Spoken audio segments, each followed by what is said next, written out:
다니엘서 3장 13절에서 우리 18절까지 말씀을 제가 봉독해 드리겠습니다.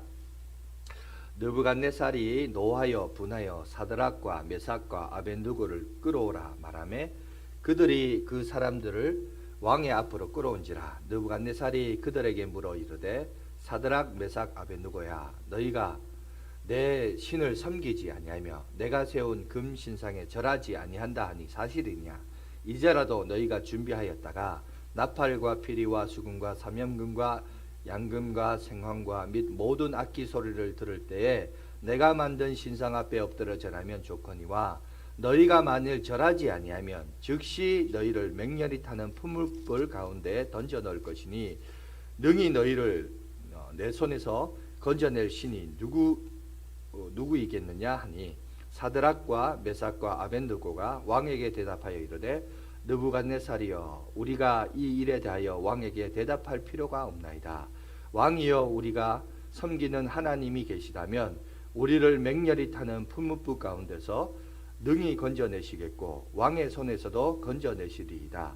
그렇게 하지 아니하실지라도 왕이여, 우리가 왕들의 신들을 섬기지도 아니하고 왕이 세우신 금 신상에게 절하지도 아니할 줄을 아옵소서. 아멘.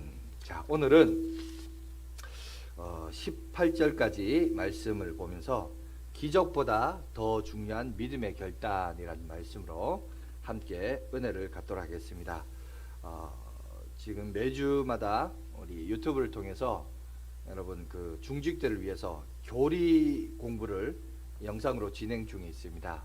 근데 이번 주 여러분 이제 보실 강의 내용에 보시면 뭐가 나오냐면 신구약 성경에서 나타난 언약의 형태 세 가지에 대해서 하나님의 언약에 대해서 우리가 살펴보는 시간이 있습니다. 세 가지가 있는데 저기 PPT도 나와 있죠. 행위 언약이 있고 구속 언약이 있고 은혜 언약이 있습니다. 그래서 행위 언약은 하나님과 아담, 사람과 맺으신 언약인데 이 언약의 특징은 죽고 사는 문제가 인간의 행위에 의해서 결정되어진다. 그래서 행위 언약이다라고 합니다. 그런데 여러분들이 잘 알듯이 인류를 대표했던 아담이 이 언약을 실패했죠. 그래서 대표자로서 아담의 실수지만 그러나 인류의 대표자이기 때문에 아담의 실수로 말미암아 모든 인류에 다 아담의 허리에서 그의 후손들이 나왔기 때문에 모든 인간은 죄인된 상태로 태어나게 되었습니다. 원죄를 가지고 태어났죠. 정확하게 말하자면요. 그런데 이제 구속 언약이 있습니다. 구속 언약은 뭐냐? 하나님과 예수 그리스도와 세우신 언약이었어요. 그래서 인간의 구원을 위해서 맺으신 언약인데 지금으로부터 약 2000년 전에 이제 곧 선탕절이 다가옵니다마는 아기 예수 탄생을 기뻐하면서 우리가 명절로서 절기로서 지키고 있습니다마는 이 땅 가운데 오실 때 예수님이 이 땅에 죄 없는 상태로 오셔서 우리를 위하여 죄 없이 십자가에 못 박혀 죽으셔야 하기 때문에 그래서 우리가 이제 사도신경에 보면 마리아를 설명할 때 동정녀라는 표현을 씁니다. 남자와 관계를 맺지 않은 처녀의 몸에서 잉태되어야 된다. 그게 왜 그러냐? 왜 신앙 고백에 왜 그런 고백이 들어가 있느냐? 아까 말했듯이 행위 언약은 그 행위 언약의 실패로 말미암아 아담의 허리에서 나오는 모든 후손들은 죄를 가지고 원죄를 가지고 태어나요. 예수님도 자연적인 출생 과정을 통해서 태어나면 그럼 예수님도 뭘 가지고 태어나는 거죠? 원죄를 가지고 태어나기 때문에 그래서 처녀의 몸에서 인간으로 와야 되고 온전한 인간으로서 성장하고 또 죄 없는 상태로 우리를 위하여 십자가에 못 박아 죽으셔야 되기 때문에 여러분 예수님뿐만 아니라 세상에는요 역사적으로 보면 정치적 희생양들은 많았습니다. 그러나 많은 정치적 희생양들이 다 우리의 메시아이거나 구원자라고 말하지 않죠. 그 이유가 바로 여기에 있는 겁니다. 죄가 없으신 그분께서 우리를 위하여 온전히 십자가에 못 박혀 돌아가셔야 되기 때문에 그 구속의 언약을 우리 가운데 얘기합니다. 그리고 이제 세 번째 이제 은혜의 언약인데 은혜의 언약은 뭐냐? 하나님과 선택된 죄인, 선택받은 인간 그들을 위해서 은혜를 베풀어 주는데 거기 보면 죽고 사는 문제가 자 행위 언약은 인간의 행위에 있지만 여러분 죽고 사는 문제가 하나님의 은혜 안에 있는 거야. 하나님의 은혜로 말미암아 구원을 베푸는 거. 이게 이제 은혜 언약입니다. 그런데 이제 오늘 그 얘기를 왜 하냐면 여러분 이 은혜 언약을 얘기할 때 이 은혜 언약이 가지고 있는 특징 가운데 여러 가지가 있는데 그 중에 하나가 뭐냐? 그 은혜 언약을 시행하는 형태, 그 시대마다 환경마다 위치마다 그 형태는 시대마다 변하지만 본질은 동일하다. 지금 그 얘기를 하려고 그래요. 자, 이게 무슨 말인지 조금 어렵고 힘들 수 있는데 이걸 이제 이해하도록 이제 설명하기 위해서 이렇게 이제 예를 하나 들어보도록 하겠습니다. 여러분 오늘날 우리가 살고 있는 이 시대 2020년도는 하나님이 오늘날 우리들에게 베푸신 이 시대에 베푸는 하나님의 은혜의 형태는 시대마다 조금씩 달라질 수 있고 다를 수 있다라는 변형될 수 있다라는 가능성에 대해서 여러분 우리가 열린 생각을 가지고 있어야 됩니다. 그래서 여러분 보시면 예배를 드리는 형태도 많이 달라요. 제가 어릴 때만 하더라도 뭐 우리 교회도 보면 예배를 드릴 때 뭐 나는 예배자입니다. 또 이 개회송이라고 해서 있는 걸 삽입하고 또 우리 오늘은 이제 주제 찬송을 안 불렀지만 주제 찬송도 복음성가를 부르고 그죠? 또 나갈 때 헌신 찬송이라서 복음성가를 부르는데 옛날에는 예배 시간에 복음성가만 불러도 막 어디서 그런 세속적인 걸 하냐고 그러면서 예배 시간에는 찬송가만 불러야 된다고 그런 얘기를 많이 들었어요. 근데 요즘 보세요. 요즘은 아무리 이제 아마 가장 보수적인 교단이 아마 고신이거나 저희 합동측 교단인 것 같은데 저희 교단에서도 보면 이제 뭐 예배 드릴 때 얼마든지 내용이 하나님께 영광이고 찬송이고 헌신된 어떤 의미 있는 찬양 가사라면 얼마든지 예배 시간에도 우리가 부를 수 있고 기껏해야 이제 부른다면 예배 시간 언제냐 부흥회 때나 강사 목사님이 은혜 받은 거 찬송하다가 같이 눈물을 흘리면서 그죠?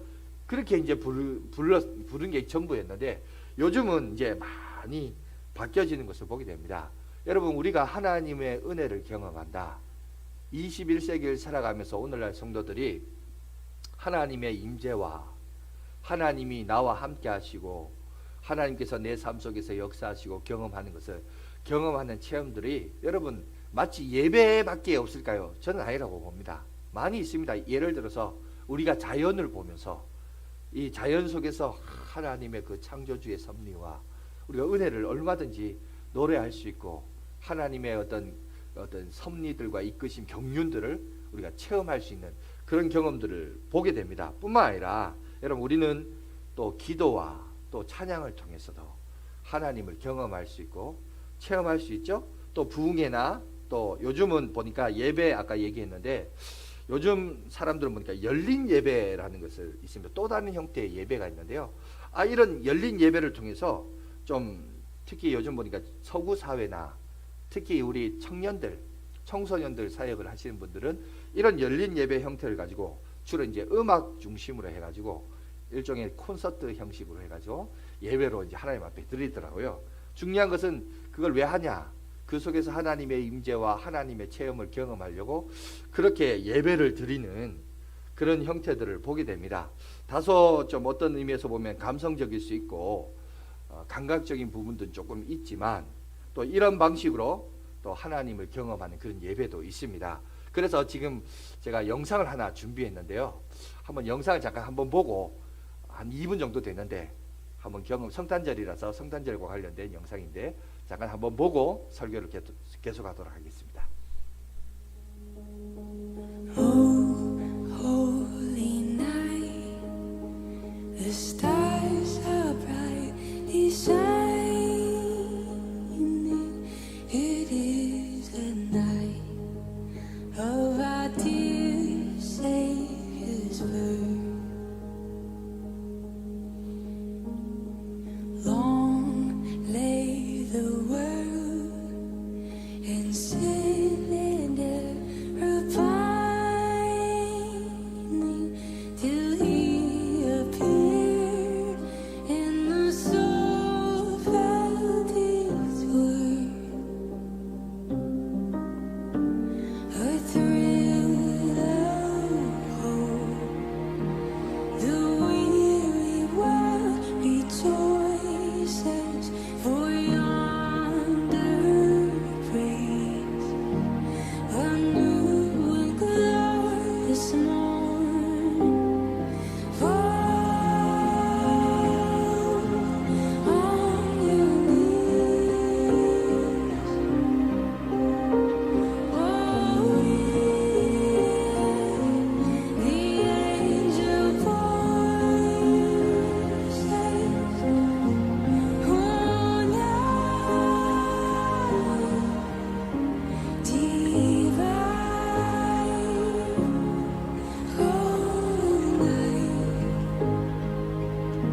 all night, divine,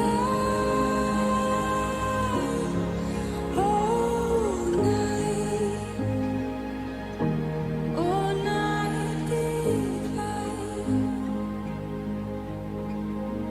네, 여기까지입니다. 자, 여기 저거 보시면 저게 뭔가 싶은데 저게 이제 어떤 독특한 음색과 연주와 또 화려한 영상을 보면 마치 무슨 한 편의 뮤직비디오 같은데 저게 뮤직비디오가 아니고요. 미국에서 실제로 드리는 열린 예배의 한 형태입니다. 그래서 그 PPT 자료를 보시면 그 뒤편에 보시면 자, 저런 식으로 모여서 예배도 드리고 뭐 서서 찬양도 하고 근데 저게 미국에만 그러냐? 아니에요. 다음 거 한번 보여줘요. 그걸 보면 요즘 이제 그런 청년들도 똑같이 저런 형태로서 서서 이제 찬양하고 또 연주를 통해서 또 함께 하나님 앞에 예배드리고 그러니까 하나님의 임재를 경험하려고 그러니까 저런 형식의 예배를 굳이 추구하는 이유가 뭐냐면 그거예요. 주 원인은 그거예요. 하나님의 임재를 좀 경험하자. 이양 예배를 드리는데 좀 예배가 좀 뭐 하나님이 나를 만져주시고 또 터치하시고 또 그걸 좀 체험하려고 이런 형태의 여러분 예배의 모습들도 사실 우리 가운데 있다라는 것입니다. 자, 그런데 문제는 뭐냐면은 저는 이런 것에 있어서 어떤 여러분 하나만 추구하는 것은 좀 위험하다고 봅니다. 그러나 다양한 종류의 형태는 있다라 복합적이다. 왜냐하면 인간이 하나님부터 은혜를 받는 데 있어서요. 저는 그렇다고 봐요. 굳이 하나만 이것만 안전한 방법이다. 이게 아니라 인간은 복합적이에요. 그래서 이런 형태도 있고 또 저런 형태도 있고 다양한 여러분 채널을 통해서 우리가 하나님을 경험할 수 있습니다. 그래서 옛날에는 제가 한참 성장할 때에는 그때는 교단적으로 너무 뭐라 그럴까요? 교단적인 색채들이 강해서 우리 교단 것만 말하라 이렇게 했는데 요즘은 교회를 가보세요. 교회 가보면 점점점 교단적인 색채가 많이 사라졌어요. 그죠?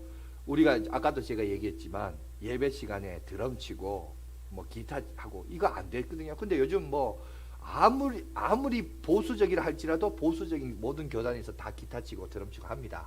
여러분 순복음교회 가보면요. 순복음교회는 전부 다 거기 후임 목사들이 다 총신대 출신들이에요. 왜냐하면은 우리 교단은 뭐가 또 잘하냐면 신학과 그 다음에 교리와 그 다음에 하나님의 말씀에 대한 해석들이 잘 돼 있어서 이 목사님들도 요즘 너무나 이 자유주의 신학 계풍이 어른들이 보기에는 이건 아니다 이렇게 생각하나 봐요. 교인들도. 그러다 보니까 심지어 그런 사람도 있어요. 목사 중에 술 담배 하는 사람도 있어요. 그러니까 교인들이 저거는 아니다 이러다 보니까 나중에 이제 우리 총신대 출신 여러분 저희 교단에 나온 사람들이 오히려 그쪽 교회 담임 목사 하는 경우도 많고 그렇습니다. 그러다 보니까 이게 신학적인 이제 맥락이 점점 이제 사라지는 것 같아요. 그러면서 교회가 이제 뭔가 하나로 이렇게 통일되어 가는 복합적이고 다양한 그 부분을 인정하는 그러니까 서로가 자기 것만 옛날엔 주장을 했는데 이제는 서로가 약한 부분을 상대방의 좋은 부분을 따와가지고 보완하고 충족시키는 그런 문화로 지금 요즘 많이 바뀌어져 가고 있습니다. 그래서 특히 우리 교단도 그렇죠. 하나님의 말씀인데 여러분 성경은 무엇보다도 책입니다. 책이라는 장르예요. 책은 뭐죠? 글로 썼어요.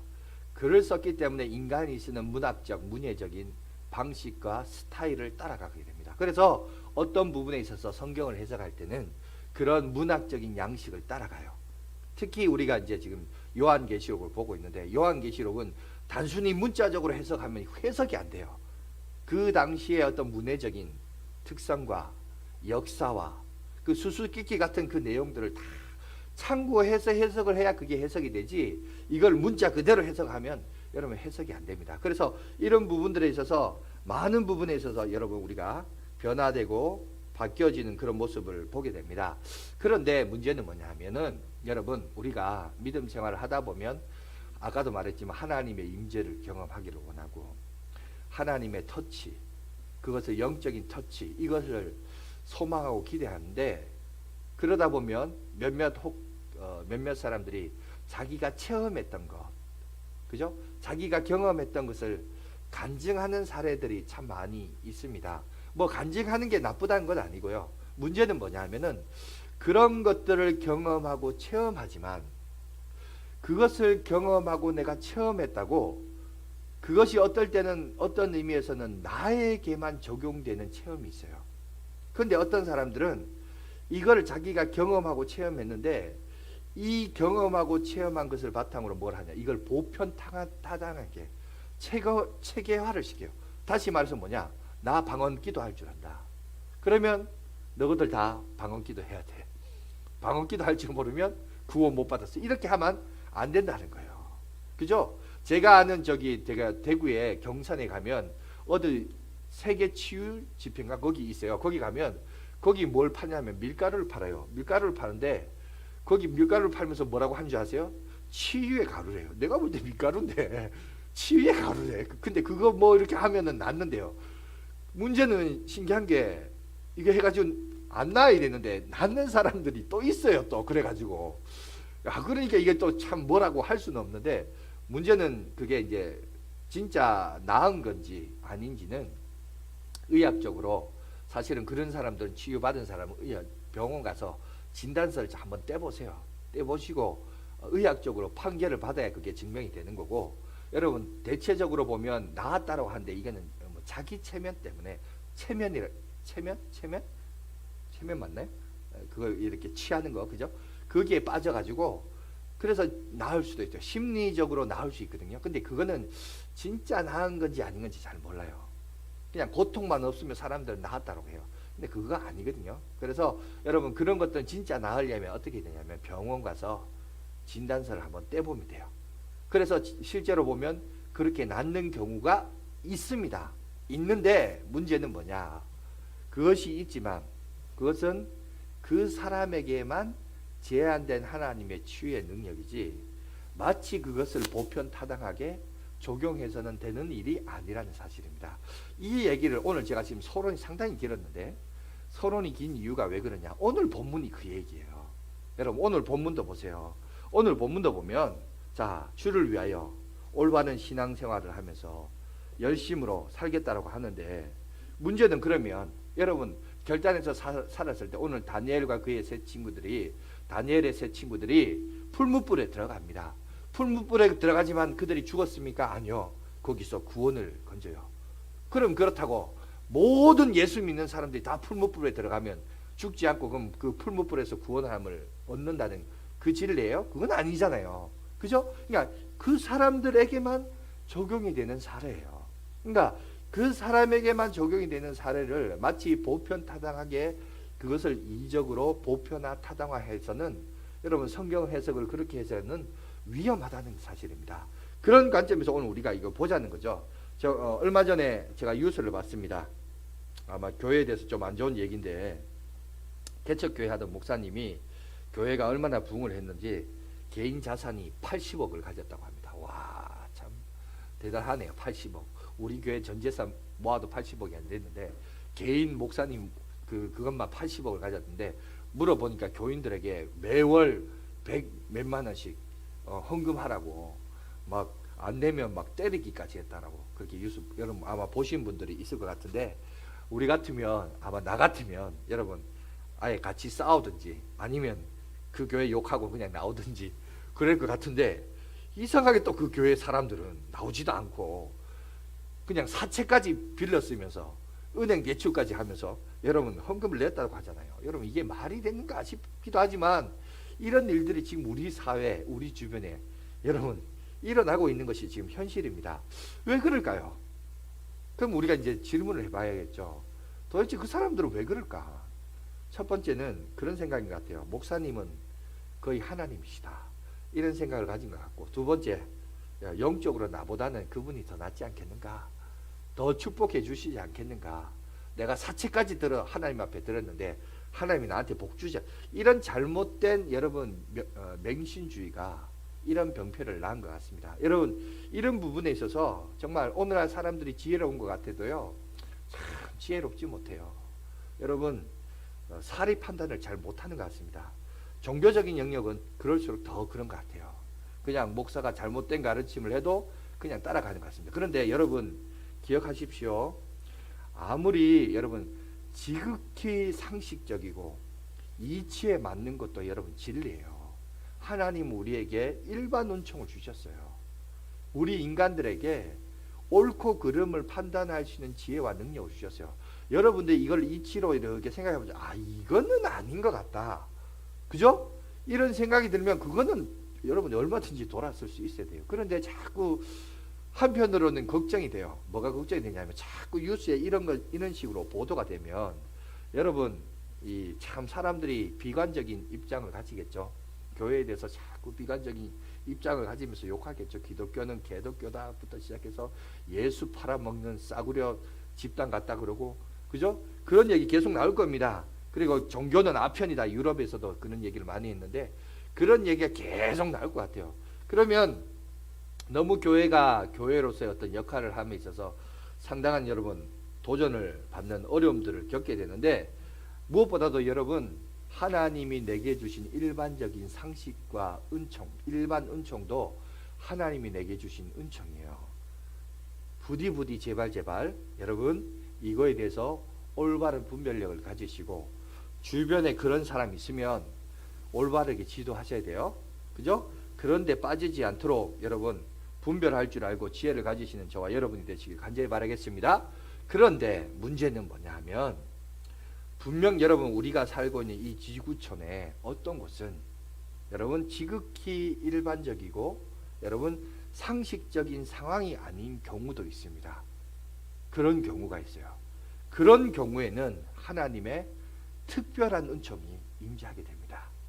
오늘 본문이 바로 그 내용이에요. 여러분 그 당시를 보시면 오늘 본문의 배경은 세계 중심이라고 일컫는 고대 근동 아시아에 패권을 잡은 나라가 바로 바벨론입니다. 바벨로니아인데 이 나라가 패권을 차지하면서 그 당시 왕인 느부갓네살이 자기의 통치를 자랑하기 위해서 그리고 어떤 절대 왕권을 가지기 위해서 어떤 일을 벌이냐, 우상을 하나 만듭니다. 여러분 옛날에는 항상 그랬어요. 어떤 국가를 건설을 하거나 어떤 왕의 어떤 절대적인 리더십을 활용하기 위해서 무엇을 도용했느냐, 종교를 도용을 했어요. 그래서 보면 우리나라도 고려 시대에 건국 이념을 세울 때 여러분 종교가 따라왔는데 그게 뭐냐면 불교였습니다. 그리고 이성계가 조선이라는 나라를 건국하기 위해서 명분화시킬 때 그 당시 배경은 전부 다 불교가 보편화가 되었어요. 불교가 보편화가 되었음에도 불구하고 자기 이 조선이라는 건국 이념을 정당화하기 위해서 국교로 뭘 따옵니까? 유교를 따왔습니다. 옛날에는 다 그랬어요. 이 종교와 정치가 불가분의 관계에서 밀접한 관계가 있었습니다. 자기가 어떤 명분화를 시키고 자기가 테러를 일으키고 국가를 세운 데 있어서 정당성을 주장하기 위해서 반드시 거기에 무엇을 이용했냐면 종교를 이용했어요. 그래서 이제 그런 부분들이 따라옵니다. 오늘 본문도 마찬가지입니다. 느부갓네살이 광대한 영역을 통치하기 위해서 대표적으로 눈에 보이는 그들의 충성심을 여러분 발휘하기 위해서 우상을 세워요. 그리고 그 다민족 국가들에게 자기에게 충성하느냐 안 하느냐를 뭘로 기준했냐, 자기가 세운 우상 앞에 절하느냐 안 하느냐, 그걸 했던 거죠. 그런데 오늘 성경에 보면 다니엘의 세 친구들은 그걸 할 수 없었죠. 왜? 나는 하나님을 믿는 사람으로서 이 정권에 대하여 반역을 일으키거나 왕에 대해서 구테타를 일으키려고 절을 하지 않은 게 아니라 하나님이 보시기에 하나님 보는 관점에서 이것은 정당하지 않다, 기뻐 받으실 일이 아니다, 이걸 알았기 때문에 그들은 그들의 신앙의 정조를 지키기 위하여 그 일을 하지 않습니다. 이 소문을 들은 왕은 그 세 사람을 부릅니다. 그리고 신문합니다. 이제라도 지금이라도 내가 종을 치고 악기 소리가 울릴 때 그리고 내가 세운 그 우상 앞에 절하면 내가 용서하겠다라고 말합니다. 그러자 여러분 그 세 친구들이 뭐라고 대답하는지 오늘 본문의 16절에서 17절 18절 말씀을 보시면 이렇게 나와 있습니다. 한번 다 같이 한번 읽어볼까요? 시작. 사드락과 메삭과 아벳느고가 왕에게 대답하여 이르되 느부갓네살이여, 우리가 이 일에 대하여 왕에게 대답할 필요가 없나이다. 왕이여, 우리가 섬기는 하나님이 계시다면 우리를 맹렬히 타는 품무불 가운데서 능히 건져내시겠고 왕의 손에서도 건져내시리이다. 그렇게 하지 아니하실지라도 왕이여 우리가 왕의 신들을 섬기지도 아니하고 왕이 세우신 금 신상에게 절하지도 아니할 줄을 아옵소서. 여러분 오늘 여기 보면 이들은 무엇보다도 하나님 앞에서 이것은 범죄한 것이기 때문에 도저히 당신을 섬길 수 없고 아니 그 우상 앞에 절할 수 없다라고 그들이 고백합니다. 이 말을 들은 왕도 화가 나겠죠. 또 체면도 있을 것이고 그죠? 그래서 어떻게 하냐 7배나 더 뜨겁게 풀무불을 데웁니다. 얼마나 그것이 뜨거웠던지 자, 이 세 친구들을 결박했던 그 신하가 근처 가다가 오히려 불에 타 죽는 그런 사례가 있는 것을 성경은 우리 가운데 얘기하고 있습니다. 그리고 그들이 그곳에 던져졌죠. 던져지게 되자 어떻게 됩니까? 그들이 참 놀라운 이적을 경험하죠. 그 가운데 불 가운데서도 구원을 얻는 놀라운 역사를 우리 가운데 소개하고 있습니다. 그러면서 그 불 가운데서 구원을 얻는 사례를 오늘 보면 그 왕의 입을 통해서 말하고 있는데 25절에 이렇게 얘기하고 있어요. 왕이 또 말하여 이르되 보라 내가 보니 결박되지 아니한 네 사람이 불 가운데로 닿는데 상하지도 아니하였고 그 넷째 모양은 신들의 아들과 같도다 하고 그죠? 여기 보니까 네 사람이 보여진다 그랬어요. 세 사람은 다니엘의 그 세 친구들 사드락 메삭 아벤누고인데 근데 네 사람이에요. 근데 이 넷째 사람은 신들의 이 느부갓네살 왕의 표현대로 말하면 신들의 아들과 같다. 그래서 우리가 이제 많은 사람들이 이 네 번째 사람이 누구냐 성자 예수님이 아니겠느냐라고 해석하시는 사례들이 많이 있습니다. 자, 그래서 느부갓네살의 입을 빌려서 예수님이 그들 가운데 함께 하셨고 구원하시는 놀라운 역사를 이적을 오늘 우리 가운데 보여주는 모습을 우리 가운데 보게 됩니다. 여러분 오늘날 예수 믿고 신앙생활하는 성도들은 그런 것 같아요. 우리가 믿음대로 살다 보면 정말 내 생에도 이런 극적이고 감격적인 이런 거 한번 체험했으면 좋겠다. 경험했으면 좋겠다라는 생각들을 한 번씩 하는 것 같습니다. 그런데 여러분 여기서 이제 우리가 주목해야 될 것은 이런 이적이 있었더라가 아니라 이런 이적이 일어나게 된 이유가 뭔가를 살펴봐야 돼요. 그 이유를 알면 여러분 우리 삶에도 그런 역사가 일어날 줄 믿습니다. 근데 그 이유가 뭐냐? 여러분 28절에서 30절에 보면 이렇게 얘기하고 있습니다. 이 모든 일련의 사건을 다 경험하고 느부갓네살 왕이 고백합니다. 이렇게 말합니다. 느부갓네살이 말하여 이르되 사드락과 메삭과 아벤누고의 하나님을 뭐 한다고요? 찬송할지로다. 그러니까 하나님이 자, 이 사람을 통해서 뭘 얘기하느냐? 자, 왕의 입에서 하나님을 찬송하도록 하기 위해서. 자, 계속해서 보세요. 그가 그의 천사를 보내사 자기를 의뢰하고 그들의 몸을 바쳐 왕의 명령을 거역하고 그 하나님 밖에는 다른 신을 섬기지 아니하며 그에게 절하지 아니하는 종들을 구원하셨도다. 그러므로 내가 이제 조서를 내리노니 각 백성과 각 나라와 각 언어를 말하는 자가 모두 사드락과 메삭과 아벤누고의 하나님께 뭐죠? 경솔히 말하거든 그 몸을 뭐 한다고? 쪼개고 그의 집을 거름토로 삼을지니 이는 이같이 사람을 구원할 다른 신이 뭐라고요? 없음이라 하더라. 왕이 드디어 사드락과 메삭과 아벤누고를 바벨론 지방에서 뭐 어떻게 했다? 더욱 높였다라고 오늘 성경은 우리 가운데 얘기하고 있습니다. 그러니까 오늘 하나님께서 이 일을 왜 하셨냐? 그 당시 세계 열국의 중심인 나라인 여러분 존경과 영광을 받는 그 나라에서 하나님이 하나님 되심을 나타내시도록 하기 위해서 그러니까 하나님이 자기 영광을 드러내시게 하기 위해서 그 당시 최고의 열왕의 입에서 하나님의 하나님 되신 신중의 신이로다.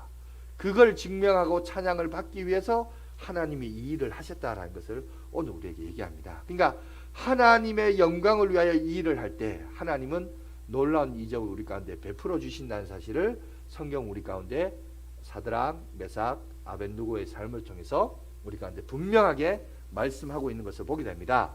그렇다면 자, 이거를 가지고 한번 적용을 해봅시다. 그렇다면 우리가 하나님의 영광을 위하여 일할 때마다 그럼 이런 이적이 일어나느냐? 이런 질문을 할 수 있겠죠. 그죠? 하나님의 영광을 위해 우리가 일하면 정말 우리가 불 가운데도 건짐을 받는 이런 것들이 일어날 수 있느냐? 정답은 뭐냐? 정답은요 이겁니다. 일어날 수도 있고 그렇지 않을 수도 있어요. 그게 정답이에요. 왜냐하면 여러분 보세요. 이 일에 대한 결과의 권한은 누구한테 있냐면 하나님께 있어요. 쉽게 말해서 하나님 마음이에요. 하나님이 하시겠다 하면 하는 거고 아니라면 또 아닌 거예요. 그런데 그러면 오늘 우리가 이 본문을 왜 보느냐? 이 본문을 보는 이유는 우리가 주목해서 봐야 될 것은 기적을 경험했다는 게 아닙니다. 여기서 우리가 적용하고 받아들여야 할 보편타락한 절대적인 진리의 태도는 뭐냐? 바로 왕 앞에 서 있는 세 친구들의 고백이란 거예요. 그들의 고백을 우리가 주목해야 돼요. 그게 뭐냐? 18절 그 앞부분을 여러분 보세요. 거기 그들이 뭐라고 했냐면 앞에 자기들이 바라는 소원들을 진술합니다. 17절에 얘기하고 있다가 18절에 뭐라고 얘기합니까? 그렇게 하지 아니하실지라도. 그죠? 자, 그렇게 하지 아니하실지라도. 이거를 개역 한글 번역되기 전에는 그걸 뭐라고 그랬죠? 그리 아니하실지라도. 찬양곡에도 보면 그리 아니하실지라도라고. 그죠? 나와 있습니다. 자, 요즘 우리식으로 얘기하자면 뭡니까? 주님께서 우리가 바라는 그 기도 우리 생각대로 하나님이 응답하시지 아니하실지라도. 여러분 여기가 아주 우리가 본받아야 될 놀라운 기도자의 삶의 태도와 성도의 삶의 태도란 거예요. 무슨 말이냐? 하나님이 우리를 구원하시지 않는지라도 우리는 기꺼이 풀무불 가운데서도 죽기로 결단하고 죽기로 다짐합니다. 순교의 정신을 가지고 하나님의 영광을 위하여 기꺼이 죽겠습니다. 지금 그 얘기를 하는 거예요.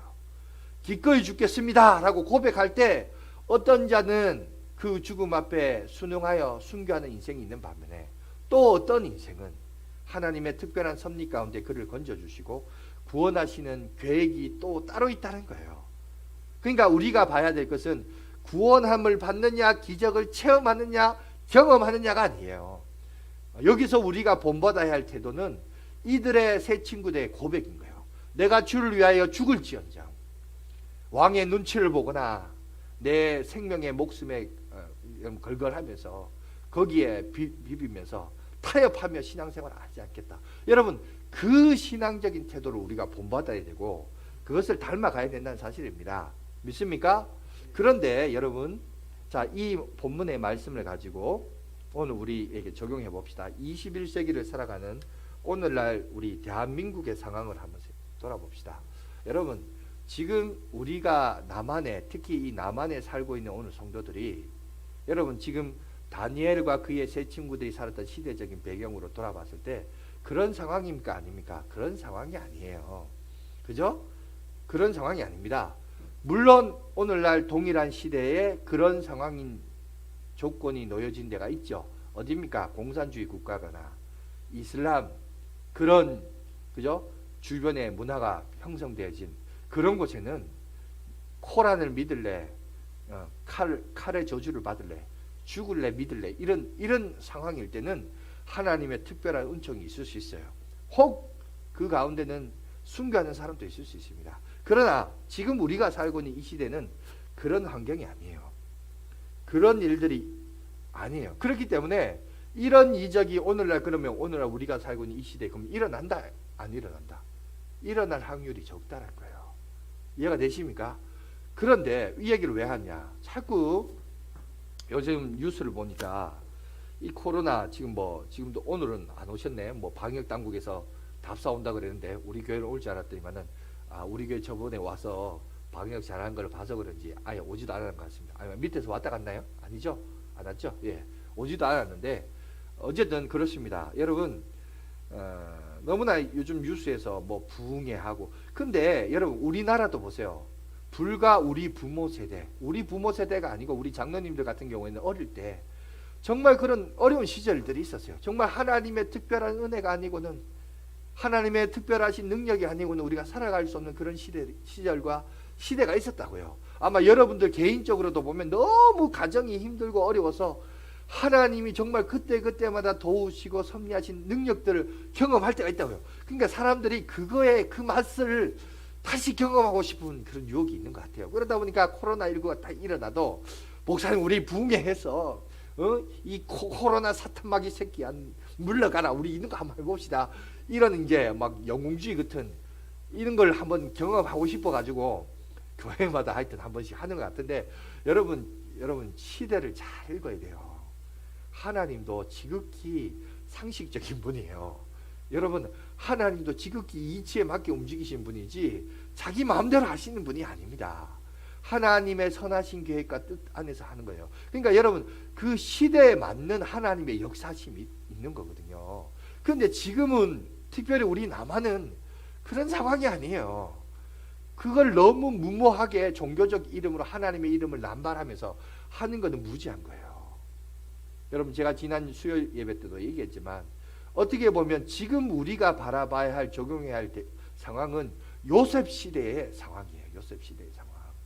여러분 너무 안타깝지 않아요? 우리나라를 늘 돌아보면 특히 우리나라는, 특히 대한민국 남한은 그런 평가를 많이 합니다.